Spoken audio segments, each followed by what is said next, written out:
के गड्ढे की बात कर रहे हैं वो यही है। मैं दिखाना चाहता हूँ अपने कैमरामैन को कि जरा ये दिखाए कि यही वो गड्ढा है जो लगभग आज 1 महीने से खन करके यहाँ छोड़ा गया है। और सामने का ये रोड मैं दिखा दे रहा हूँ कि इस रोड के आसपास अगल बगल जितने भी दुकानदार हैं उन सब की दुकानदारी खत्म हो चुकी है और उनकी जीविका का जो व्यवस्था था वो आज बंद हो चुका है। ये सर कितने दिनों से पूरी पब्लिक 3 महीने से परेशानी है और पानी के लिए बहुत ज्यादा दिक्कत हो रही है। पानी पीने के लिए नहीं मिल रहा, पानी मिल भी रहा है तो पूरा गंदा पानी आ रहा है। ये बताई है रोड रखत है, पानी बिना मरत है जा, खाने बिना मरत है जा।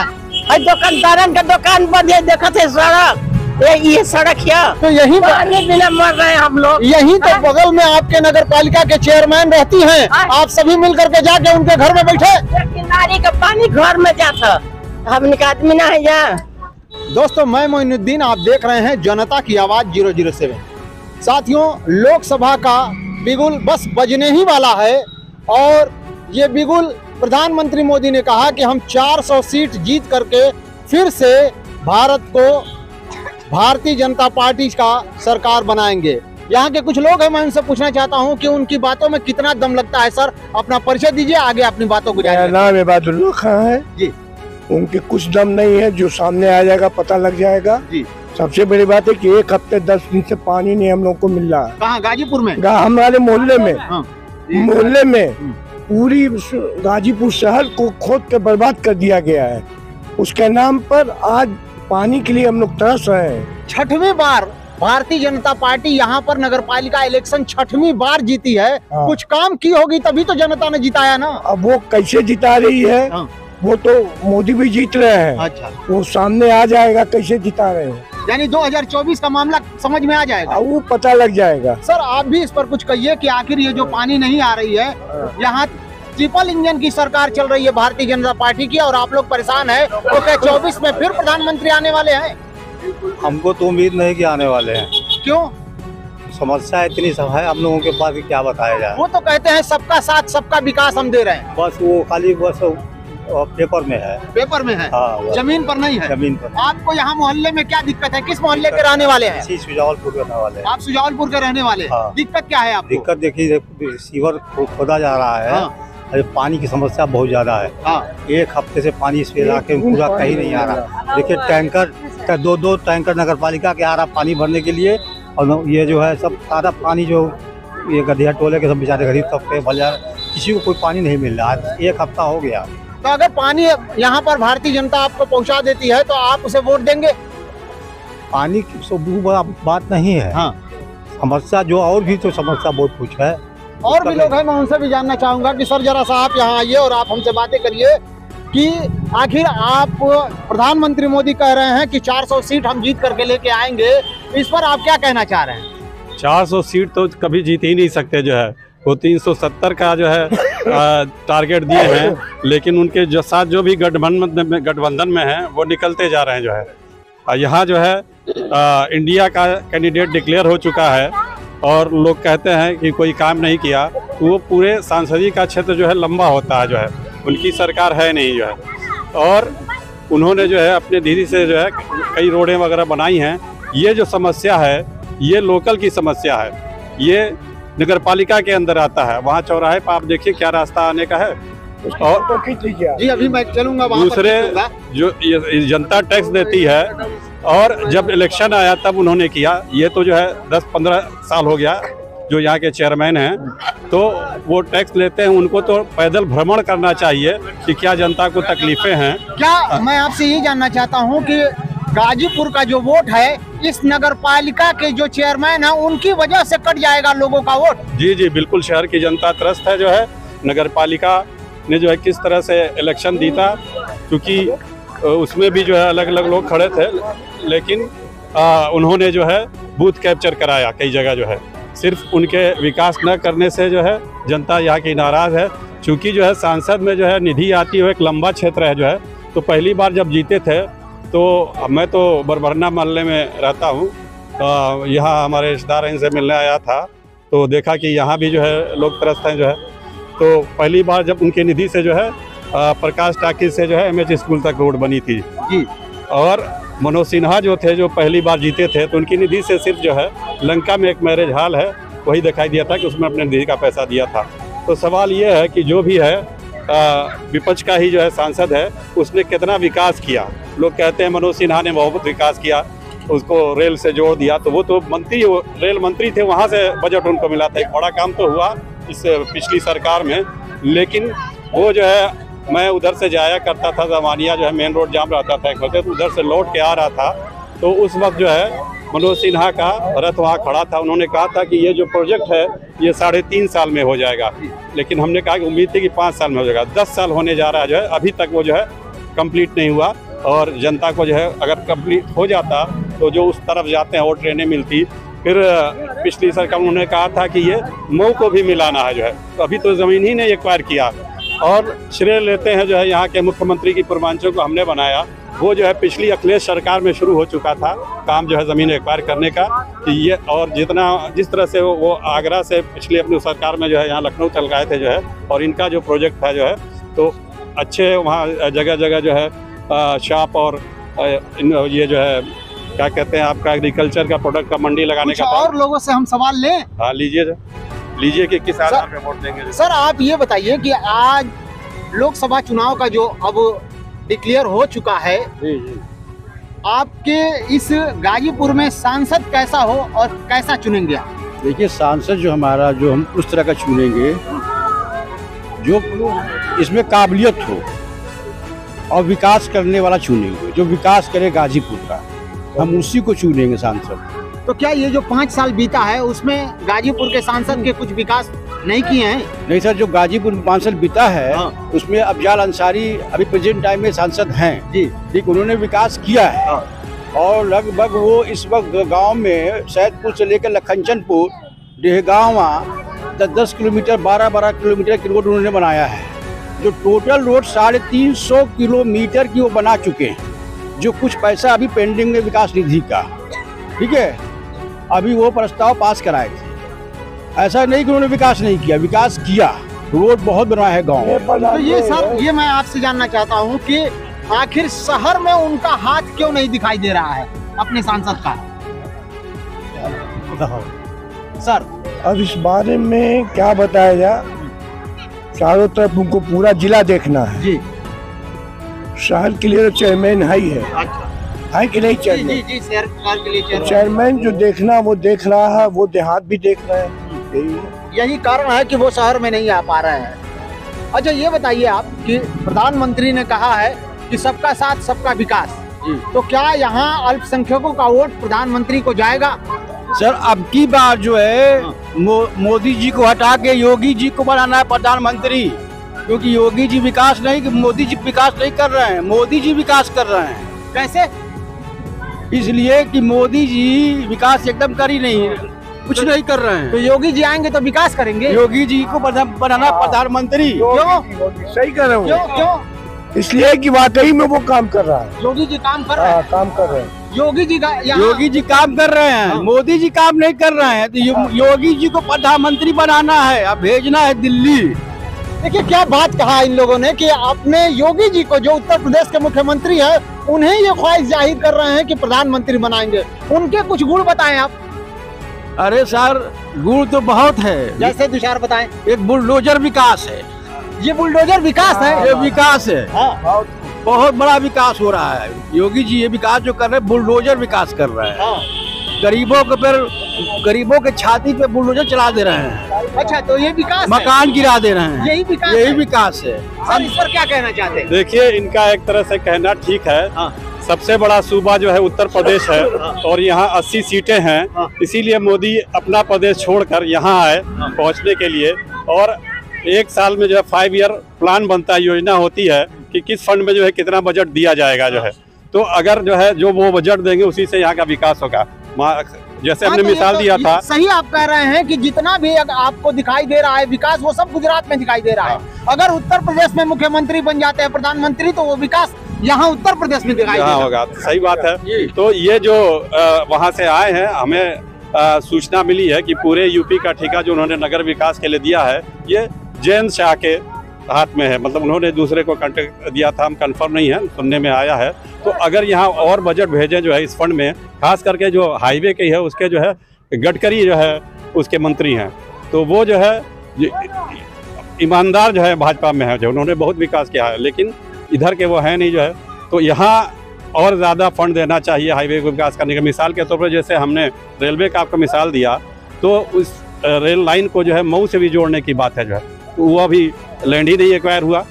यहाँ की जनता को अगर जाना है गोरखपुर की तरफ जो है, तो यहाँ से वो मऊ जाते हैं जो है, फिर मऊ से ट्रेन पकड़ते हैं। और ये जो है एग्रीकल्चर का क्षेत्र है, यहाँ से जो है चीज़ें जो है एक्सपोर्ट होती हैं। और यहाँ सबसे बड़ा बात कि रोज़गार पैदा करना चाहिए।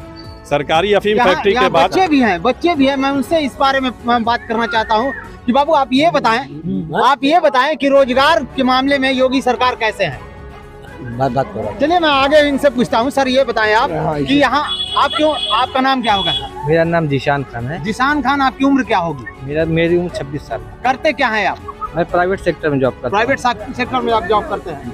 तो मैं आपसे ये पूछना चाहता हूँ कि यहाँ योगी जी का शासन कैसा लग रहा है? यहाँ पे देखिए, सबसे पहले युवा है हम, तो हमको तो रोजगार चाहिए। यहाँ पे कोई ऐसी रोजगार की कोई फैसिलिटी नहीं है, ना कोई यहाँ पे कोई बड़ी कंपनियाँ हैं, ना कोई बड़ा कुछ भी यहाँ पे नहीं, मिल वगैरह भी नहीं है कि कोई भी छोटे मोटे मजदूर है तो वहाँ पे जॉब कर सकते हैं। मतलब रोजगार की कोई व्यवस्था यहाँ पे है ही नहीं। तो आपको क्या लगता है, भारतीय जनता पार्टी के शासन में आपको रोजगार मिलेगा या कांग्रेस आएगी तब रोजगार मिलेगा? अभी तो भारतीय जनता पार्टी की तो 10 साल तो हो गया केंद्र में। केंद्र में तो कोई तो ऐसा अभी तो मिला नहीं। अभी पेपर हुआ है, अभी देखे पुलिस वाला पेपर हुआ है, तो उसमें भी कोई अभी नहीं, वो भी कैंसिल हो रहा है। उसमें हो गया उसमें कैसे, ये तो सरकार का ही है, इसमें फॉल्ट है ना। कैसे उसमें हो जा रही है, नकल हो जा रही है, कैसे पेपर आउट हो जा रहा है। यानी योगी जो कह रहे हैं कि सत्ता और शासन हमारे हाथ में है, बहुत मजबूत है, वो अपने बातों में कायम नहीं है। वो कागज पे दिख रहा है, वो जमीनी तौर पे दिख नहीं रहा है। सर आपका क्या नाम है? मोहम्मद खालिद। खालिद जी, क्या आपको ऐसा समझ में आ रहा है कि फिर से प्रधानमंत्री सत्ता में आने वाले हैं या सत्ता बदलेगी? नहीं, अब सत्ता बदलेगी। सत्ता बदलेगी। एकदम परेशान हो गई है। खाली मुसलमान ही नहीं परेशान है, हर कौम परेशान है। हर कौम परेशान है। ये वाला वो मशीन के तौर पर उन्होंने आवाज उठा रखी है। बस ईवीएम मशीन के जोर पर अब ईवीएम खत्म कर दें तो आज उनको औकात समझ में आ जाएगी। यानी कि वो आ रहे हैं सत्ता में तो ईवीएम पर। बस सर मैं आपसे ये भी जानना चाहता हूँ कि लोग कह रहे हैं कि वो आ रहे हैं तो ईवीएम से ही आ रहे हैं, क्या उनका काम नहीं दिखा दे रहा है? एक नारा भाजपा ने दिया है कि एनडीए 400 पार, ये आपको मालूम होगा। जी जी भाई। अब मैं कह रहा हूँ कि एनडीए नहीं, इंडिया 400 पार। इंडिया 400 पार, इंडिया 400 पार चालू हो जाए एक बार भाई, क्योंकि आप कंफ्यूज हो गए थे। एनडीए 400 पार नहीं, इंडिया 400 पार अब की 2024 में होगा। क्या आप लोग सभी इस बात से मुत्तफिक हैं कि इस बार सरकार बदलने वाली है? बिल्कुल बदलने वाली है, ईमानदारी पे तो बदल जाएगी। मैं एक बात और आप लोगों से कहना चाहता हूं कि हम जब पोलिंग बूथ पर जाते हैं तो मुसलमानों के अधिक वोट कटे रहते हैं, आखिर क्यों? कट जाता है। वोट डालने से पहले नाम ही याद है, पूरे मोहल्ले का कट जाता है, तो खोजता ही रहता है। नहीं, यहाँ पे कुछ हमारी भी सुस्ती है, कुछ हम लोग की भी सुस्ती है। जब 10% मिलता है जी, 90% कट जाता, 10% मुसलमान को नहीं, जो कुछ हम लोग की भी इसमें फॉल्ट है, अपनी भी हम लोग बताएंगे, फॉल्ट हम लोग का भी है कि जो जब इलेक्शन होता तब हम लोग को याद आता है कि नाम डलवाना है, इनसे मिलना, उससे पहले हम लोग को याद नहीं रहता है कि नाम भी डलवाना है, वोट भी देना है। जब इलेक्शन का टाइम आता है तब हम सोचते हैं कि हमारा नाम कट गया है, पहले जाके उसको चेक करते हैं, उसको चेक करना चाहिए पहले से ही। बात तो एकदम हक कहा बाबू ने, लेकिन मैं आपको बताना चाहता हूं कि जब इलेक्शन आने वाला होता है तो आप बीएलओ का नंबर लें और जिस स्कूल में वो नहीं बैठती है वहां नंबर लें और उससे कॉल करें और आप अपना आधार कार्ड और फोटो उस बीएलओ के दें और वहां से रिसीव लें। अगर आपको इंडिया को 400 पार लाना है तो ये आपको करना पड़ेगा। मैं फिर बात वहीं लाकर आपको कह रहा हूँ कि आखिर ये जो बुलडोजर है बाबा का, वो अन्याय है या न्याय है? बाबा का जो बुलडोजर है वो अन्याय चल रहा है, न्याय की जगह तो चल ही नहीं रहा है, अन्याय चल रहा है। अन्याय चल रहा है। जहाँ जरूरत वहाँ तो चल ही नहीं रही, जहाँ जरूरत नहीं है वहाँ चल रहा है। अभी अकबरपुर में जो है वो कई घरों को चुनिंदा किया गया है कि इसको तोड़ना है, तो वो क्यों, ऐसा क्यों हो रहा है? ऐसा इसलिए हो रहा है कि उनका नक्शा बना हुआ है, उन्हीं का टूट रहा है, जिसका नहीं बना हुआ है उसका नहीं टूट रहा है। जिनका बना हुआ है। सर इस पर क्या कहना चाहते? मैं मिसाल देता हूँ, यहाँ जो है आपने देखा होगा कि जिन लोगों को रोजगार नहीं मिलता सरकारी, वो अपनी दुकानें करते हैं। तो यहाँ जो कहा जाता है माफिया है, मुख्तार अंसारी जो है, उन्होंने जो है कि यहाँ छोटा सा जो है अपनी दुकानें बनाई थी, होटल बनाया था, ठीक है उनका नक्शा नहीं पास था, उसका ग्राउंड का पास हो तो उस पर फाइन लेके जो है पास कर देना चाहिए था, ताकि जो है और लोगों को जो है उसमें ले। उन लोगों को खाली करा के गिराया गया जो है। तो अब जो उनको पैसा दिए थे वो कहाँ जाएंगे जो है, वहाँ जाके देखिए आप सब्जी मंडी बन गई है जो है। तो बुलडोज़र का यूज़ जो है प्रोग्रेस के लिए होना चाहिए, विकास के लिए होना चाहिए, ना कि विनाश के लिए जो है।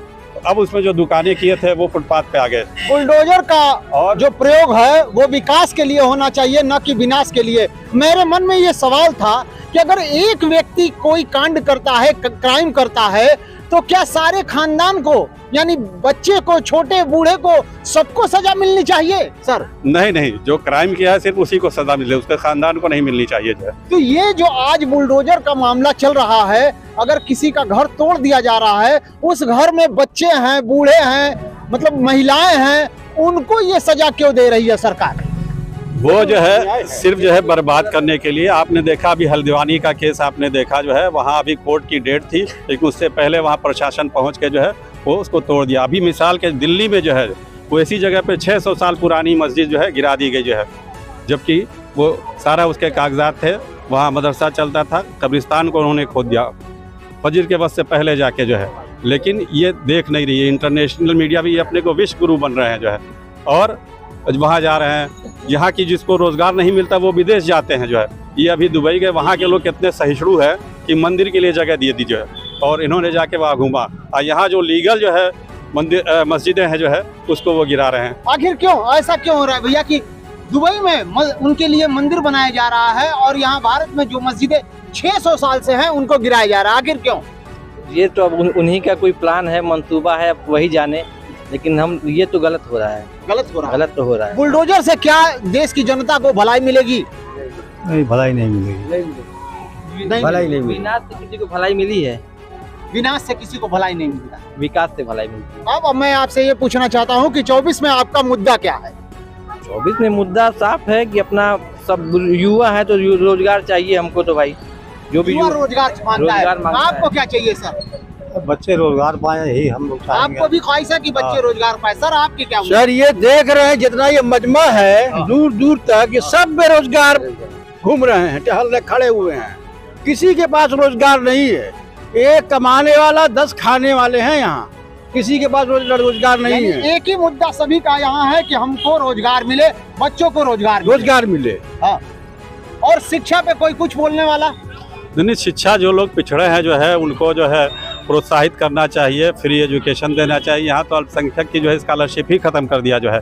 अल्पसंख्यक की को जो है, अब आपको मिसाल दें जो है, वहाँ ओवैसी को लोग कहते हैं कि वोट कटुआ है, लेकिन उन्होंने जो है वहाँ तेलंगाना में जो है, जो वहाँ की पिछली सरकार थी उससे कह के जो है अल्पसंख्यक क्षेत्र में जो है फ्री एजुकेशन हॉस्टल के साथ जो है कायम किया। तो करने वाला रहे जो है तो कर सकता है, लेकिन इनका तो जो है धर्म के आधार पे, जाति के आधार पे भेदभाव करना है। तो यहाँ की जनता जो है सब देख चुकी है क्या कितना विकास हुआ। अब आप ये देखिए जो है पुलिस की भर्ती निकली, 60,000 भर्ती निकली और 60 लाख लोगों ने भरा था, वो कैंसिल हो गया जो है। तो जो लड़के मेहनत करते हैं, दौड़ते हैं जो है, खास करके जो है इंटरमीडिएट के बाद जो है वो इसमें अपीयर हो सकते हैं, और जो ग्रेजुएट हो गए और दूसरे कंपटीशन में भी जो है हिस्सा ले सकते हैं। पहले जो है यूपीए सरकार में बहुत सी योजनाएं थी कि वो अल्पसंख्यक को जो है फ्री कोचिंग कराते थे। तो जो पढ़ा लिखा अल्पसंख्यक है जो है उनका भी जो है रिजर्वेशन होना चाहिए। इकनॉमिकली बैकवर्ड जो है वो है उनका रिजर्वेशन होना चाहिए। अल्पसंख्यक पिछड़ा कहा जाता है 27%, तो उसमें पिछड़े अल्पसंख्यक भी आते हैं जो है, रायनी हैं, अंसारी हैं और दूसरे बिरादरी, तो उनके लिए वो कुछ करते ही नहीं है। महाराष्ट्र में अजीत पवार जो हैं अभी वो गठबंधन में जो मिले हुए हैं भारतीय जनता पार्टी से, उन्होंने कहा है कि अल्पसंख्यकों के लिए 5% हमें रिजर्वेशन चाहिए ही चाहिए। इस पर आप क्या कहना? अभी आपने देखा वहाँ मराठा आरक्षण पास हो गया, एक वहाँ अबू आसिम आदमी है, ये प्रस्ताव पास हुआ था लेकिन वो लागू नहीं हुआ। न्यूज़ में हमने देखा था कि उन्होंने फाड़ के जो है उसको फेंक दिया। चीज़ है कि पास हो जाए तो उसको कैसे इम्प्लीमेंट करें जो है, लागू करने का जो है। अभी आप देख रहे हैं कि किसान वहाँ MSP के लिए जो है धरना दे रहे हैं, तो उनको जैसे लग रहा है कि वो पाकिस्तान से गुजरे, उनको बॉर्डर पे रोक दिया गया जो है। पिछली बार जो है 700 किसान मरे थे जो है और MSP उनको नहीं मिली। तो आज जो वो 80 करोड़ जो है बांट रहे हैं राशन जो है, तो मेन जो है प्रोडक्शन जो है उधर से ही आता है। यहाँ भी है लेकिन यहाँ उतनी सुविधाएं नहीं है, वो दे देते हैं उसका खाद का, वो का उसका सही इस्तेमाल कर रहे हैं कि नहीं, उनको उसका मूल्य कितना मिल रहा है जो है। तो यहाँ मेन एग्रीकल्चर प्रधान देश है जो है, इसके विकास के लिए भी करना चाहिए। जो लोग जो है रोजी नहीं मिलती वो अपना खेती करते हैं, लेकिन वो सरप्लस जो होता है वो उसको बेचने में आते हैं जो है। तो अब जो है गवर्नमेंट ने उसका यहाँ यूपी में इतना कम उसका MSP है कि वो उसका उनको लागत भी नहीं मिलती। तो यूपी से तो नहीं जा रहे हैं लोग। सवाल यह है कि भाई वो इतने गरीब हैं कि इतना जो अमीर हैं वहाँ जो है बड़े पैमाने पे जो है वो हैं। तो अगर यहाँ यूपी वाले भी पिछली बार जो है टिकैत गए थे वहाँ, तो वही यहाँ के लोग इतने कमज़ोर हैं कि उस तरह की व्यवस्था करके नहीं जा सकते, लंबा है, और वहाँ के किसान जो है थोड़ा बड़े पैमाने पे हैं। यही कारण है सर। सबसे ज़्यादा मैं ये आपसे जानना चाहता हूँ, जरा एक बार घुमा के देख लेना कि इस गाजीपुर की समस्या क्या है आपकी नज़र में? बेरोजगारी सबसे बड़ी समस्या है। सबसे बड़ी समस्या। हाँ, बेरोजगारी। और यहाँ की जो सड़कें हैं और पानी का हाल है, वो सभी व्यवस्था क्या है? बिल्कुल बदहाल चल रहा है। यहाँ पे सारी रोडें एकदम बदहाल है, सारी गड्ढा है पूरा, हर जगह खोद के एक बार सीवर डालते हैं, दूसरी बार फिर पाइप डालते हैं, फिर तार डालते हैं। ये समझ में नहीं आता है क्या करें। कितने दिनों से चल रहा है? ये तो हो गया 1.5 साल हो गया चल रहा है। 1.5 साल से आज जनता परेशान है। सर क्या कहा आपने?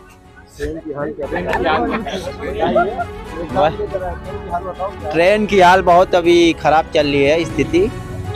जनरल जैसे स्लीपर वाला हाल जनरल में हो गया, और AC तक बोगी में लड़के आ रहे हैं। इतनी बेरोजगारी चरम सीमा पे है।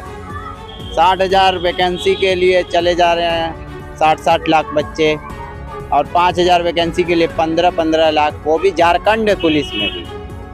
ऐसी बेरोजगारी है। इसका कोई निवारण समझ में आ रहा है? आप सरकार को क्या राय देना चाह रहे हैं? सरकार को यही कहना चाह रहे हैं कि हम फिलहाल तो अभी जो यूपी पुलिस एग्जाम हुआ है तो ऑफलाइन मोड में हुआ है, इसे ऑनलाइन मोड में कराना चाहिए। या तो आधा ऑफलाइन मोड हो या तो आधा ऑनलाइन मोड हो, तो 2 पैटर्न में कराना चाहिए। लेकिन ऑफलाइन मोड में हुआ तो पेपर लीक हुआ, और सरकार एक बार में 48 लाख बच्चों का कराना चाह रही थी। लेकिन यहाँ पर हुआ कि 2 शिफ्टों में परीक्षा हुआ, 2 दिनों में, यानी कि पूरे 4 शिफ्ट हो गए, तब भी पेपर लीक हो गया। तो आखिर ये लीक कैसे रुकेगी? वो तो कह रहे हैं कि 10 साल की सजा और 1 करोड़ रुपया जुर्माना हमने लगा दिया, उसके बाद भी ये पेपर लीक हो गई। कहीं ना कहीं तो प्रशासन की गलती भी होगी। प्रशासन की, यानी कि वो कह रहे हैं कि अमित शाह बोल रहे थे कि उत्तर प्रदेश में अगर 12 बजे रात को चश्मा लगा के भी देखोगे तो अपराधी नहीं दिखाई देंगे। अब ऐसी तो बात नहीं है। अब अपराधी तो बहुत घूम रहे हैं, क्या कर सकते हैं। ये क्या अपराध नहीं है पेपर लीक? पेपर लीक बहुत बड़ा अपराध है, बच्चों के साथ खिलवाड़ हो रहा है। यही इसी कारण को लेकर अभी कल एक लड़का जो है उसने आत्महत्या कर ली। यही तो दिक्कत है। अब भाई बेरोजगारी नहीं मिलेगा, ऊपर से एक तो 60 लाख के बच्चों के बीच फाइट करो, ऊपर से पेपर लीक हो जाता है। 5 साल के तैयारी करो 10 साल, अब ऊपर से पेपर लीक हो जाता है। बच्चों का विडंबना यहाँ पे है। सबसे बड़ी विडंबना आज बच्चों की ये है कि नौकरी नहीं मिल रही है। उसके बाद योगी सरकार 6 साल बाद 60,000 बच्चों के लिए नौकरी की व्यवस्था करते हैं, उसके बाद भी पेपर लीक हो जाता है। उस नौकरी को पाने के लिए 60 लाख लोगों ने एक यहाँ पे पर्चा भरा था, लेकिन वो पर्चा काम नहीं आया और लीक हो गया। हम अपनी बातें यहीं खत्म करेंगे और आपसे ये कहेंगे कि एक बार जरा हम बोलेंगे मुद्दा तो आप लोग बोलिएगा गरम है। मुद्दा इसी के साथ अपनी बातों को हम खत्म करते हैं। आप देख रहे थे जनता की आवाज 007। धन्यवाद। चलते हैं।